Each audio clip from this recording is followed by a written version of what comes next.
Honorable Dr. C.P. Joshi, Speaker of Legislative Assembly, Rajasthan, Sri Ashok Gehlot Ji, Honorable Chief Minister, my brother Justice Ajay Rastogi, Brother Justice Dinesh Maheshwari, Brother Justice S.S. Shinde, Chief Justice of High Court of Rajasthan, Sri Gulab Chand Kataria Ji, Honorable Leader of Opposition, Brother and Sister Judges of the High Court, Honorable Members of the Parliament, Honorable Members of the Legislative Assembly of Rajasthan, media persons, other distinguished guests, ladies and gentlemen, Khamma Gani.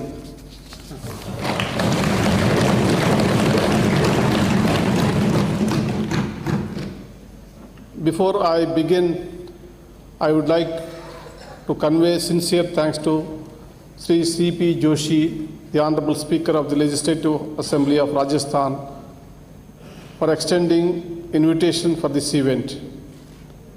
I am happy that the Rajasthan branch of the Commonwealth Parliamentary Association has taken this initiative, which will promote healthy debate on issues of relevance.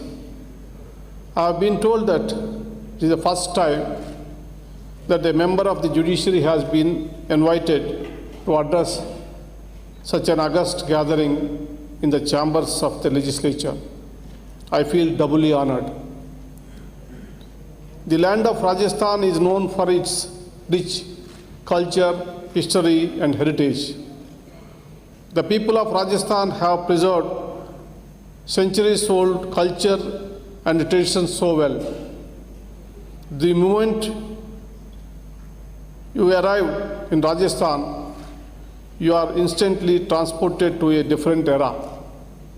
From the time I landed here, I am experienced the warmth of the people of Rajasthan. There is no better honor than being hosted in the house of the great people of Rajasthan. This magnificent institution came into existence after the merger of 22 princely states.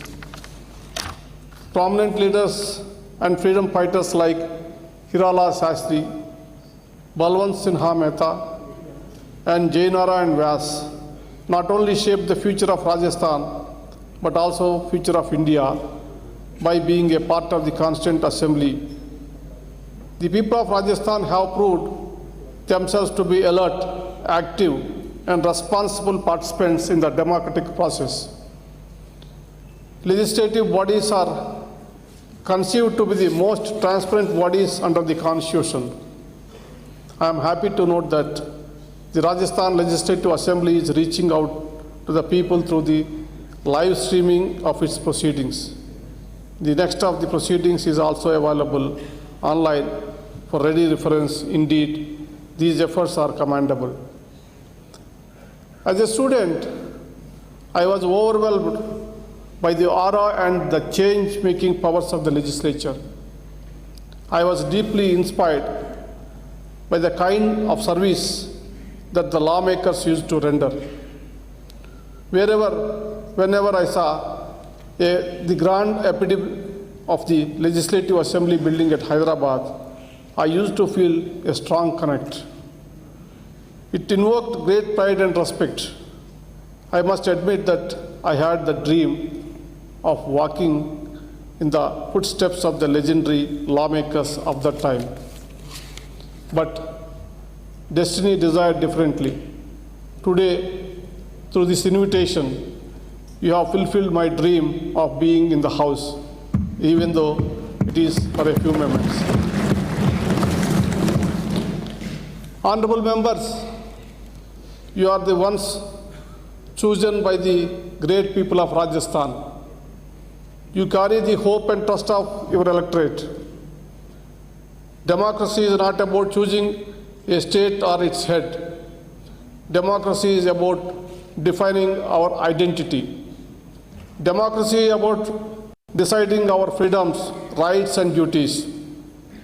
Democracy is about climbing our destiny. Like Dr. Ambedkar once described, I quote, "The soul of democracy is the doctrine of one man, one value," unquote. For India, democracy was not a choice, but a habit and a necessity.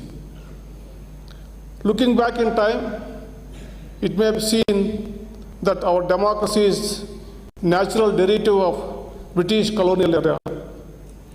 But a closer look at the state of the other colonies will indicate otherwise. The fact that Indian parliamentary democracy thrived to transcend into the world's largest democracy is attributable only to the people of India. The idea of self-rule, the governance is deeply embedded in the administration of our villages. This is so core to the identity of the community and culture that this idea has survived the onslaught of time and modernity. The Indian ethos was supplemented by the Western ideology of revival of awakening.